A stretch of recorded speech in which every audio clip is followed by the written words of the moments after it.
Plants vs. Zombies Battle for Neighborville, a team-based third-person shooter that released in 2019, which seemed promising but came with a hefty price tag. I never ended up playing it because it cost so much. Right now though, the game is free as a Twitch Prime reward, and I decided to give it a try. Here's my take on the game.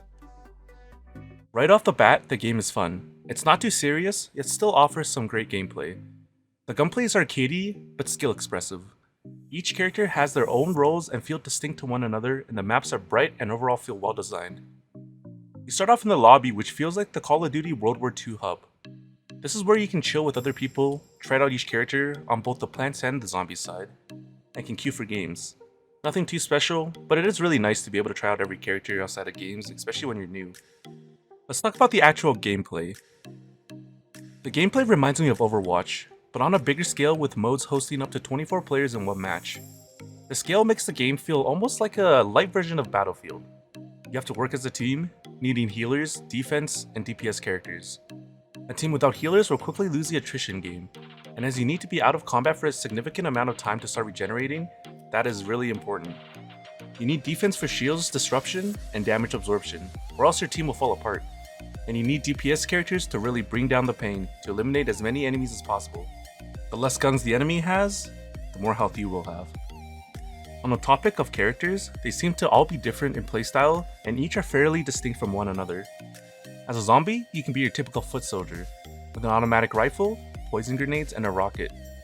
Or you can be a flying UFO slamming into your enemy, and shooting them with what can only be described as a charge rifle from Apex Legends, all the while continuously dealing damage with your Stormtrooper blaster. As a plant, you can be a pea shooter, blasting the zombies 1p at a time, requiring more accuracy but dealing more damage per shot. But if you use one of your skills, you can turn into a minigun turret, shredding through your enemies with ease.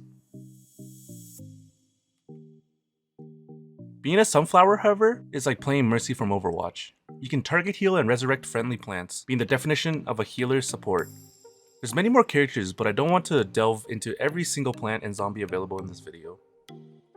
Moving on now, let's talk about the actual gameplay. The fights in this game are great.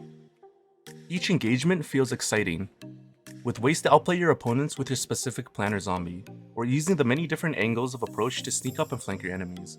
You can beam down a person, but then be rushed by his friends that you didn't know were there, and somehow come out on top with movement and the use of abilities and aim. Speaking of movement, the animations are smooth, like so damn smooth. Just look at the pea shooter run, or the zombie flop around. Smoothest animations I've seen in a long time. Let's take a step back though, as I want to talk about the gunplay more, as that's the main focus of the game. The hit registration feels on point. If you shoot the enemy, they'll get hit. Simple in theory, but many games have problems with hit reg and ghost shells. From the time I played this game though, I didn't feel like there were any shots I should have hit, but they didn't. I enjoy how the shooting handles as well. Things go where they should, without recoil, making shooting more about tracking the enemy than controlling recoil. Knowing how your weapon shoots becomes important as well. Each character has a different weapon, and each one shoots differently. A pea shooter is like a semi-automatic rifle. You need to know when your next pea will shoot, and therefore know when to have your crosshair on the enemy. The foot soldier, however, with its automatic weapon, doesn't have to worry about downtime between shots. Just spray and pray. One more example I will mention is the scientist. A zombie support character. His main weapon is a shotgun type weapon shooting 6 bullets in a rectangle shape. This means he's weak at range, but more deadly in close quarter combat. The variety of characters in this game really gives all types of players a chance to play the game their way. The game takes the good things about Fortnite's gunplay, but makes your weapons more accurate. It is definitely more of an arcade shooter than Fortnite, which is pretty crazy. But I mean, you're literally a plant shooting peas at a zombie, so yeah, it makes sense. I think it fits well within the context of the game. Don't be fooled though, the easier gunplay still brings hectic fights, and the skill ceiling feels surprisingly high.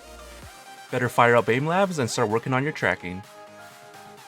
When I was playing the game, I was surprised at how much team play there was. Healers don't only heal when you lose health. They can overheal you and give you a shield if you are already at max health. If you play the All-Star, a defense zombie, you can place down a dome shield for your team to decrease damage taken. So many times these shields would save me, or a healer would run over and spray me with that purple mist. I don't know what it does, but it heals me, so I'm cool with it. Sometimes at the beginning of the game, the healer would come up to me and start blasting me with his heal, giving me extra health to prepare me for the fight ahead. Everyone works together without the need of communication, and it somehow works out. I wish there were pings in this game or a way to communicate, but it's still fine playing without communication. This is why the game feels like Battlefield.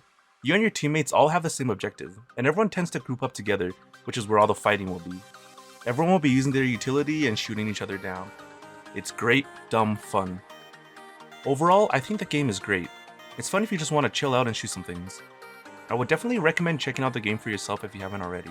Let's be honest, we all have Twitch Prime and it's free, so might as well grab it.